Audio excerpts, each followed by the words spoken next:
All right, so what is a hacker? There are currently 5 types of hackers you should be familiar with for the Security Plus exam: white hats, black hats, gray hats, blue hats, and elites. So, a white hat hacker is a non malicious person. This is someone who will try to get into a company on their request. In fact, most white hats are either independently contracted to do this as a service or on the company's payroll. We also call them ethical hackers or penetration testers.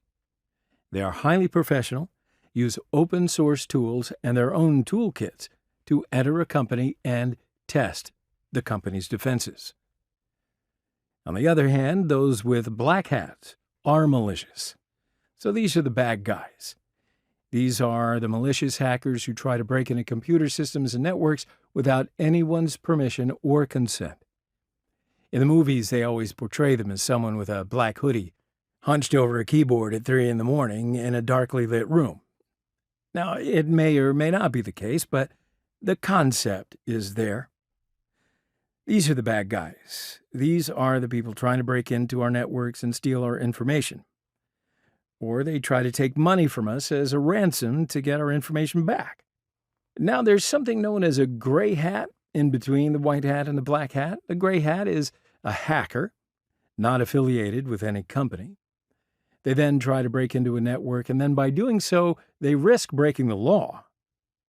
But now the difference between a gray hat and a black hat is that the black hat is committed to be malicious. Gray hat doesn't necessarily have that intention. They may be trying to get into a company to see what they can do. They don't want to cause any harm to the company. Instead, a black hat would be trying to steal data, wipe data, save it for ransom, and other things if they wanted to.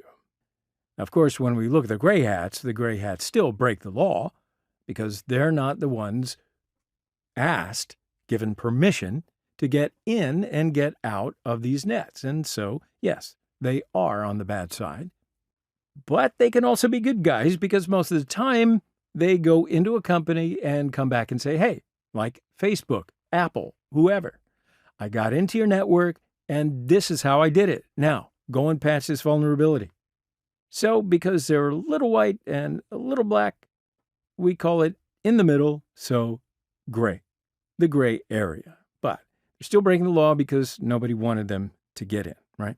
Anyway, the 4th type of hacker we have is known as the blue hat hacker. A blue hat hacker is someone who tries to break into a company's network with his own permission, but is not employed by the company.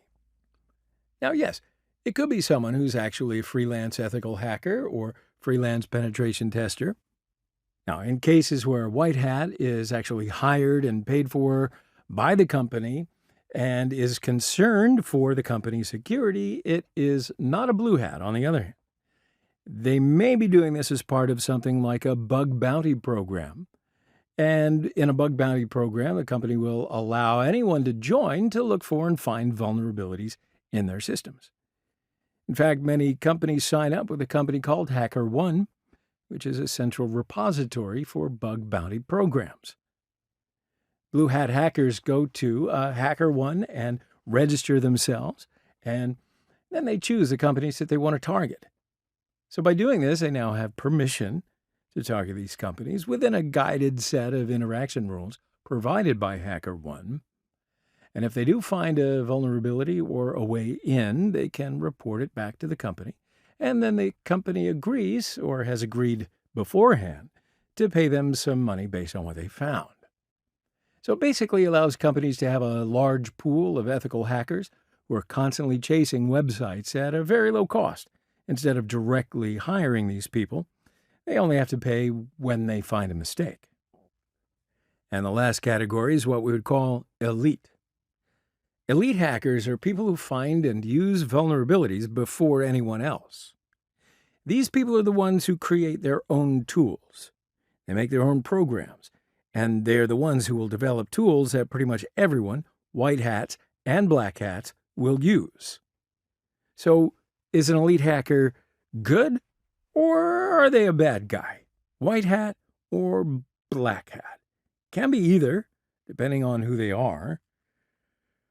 What has been found is that elite hackers represent a very small portion of hackers. 1 out of 10,000 are considered elite hackers.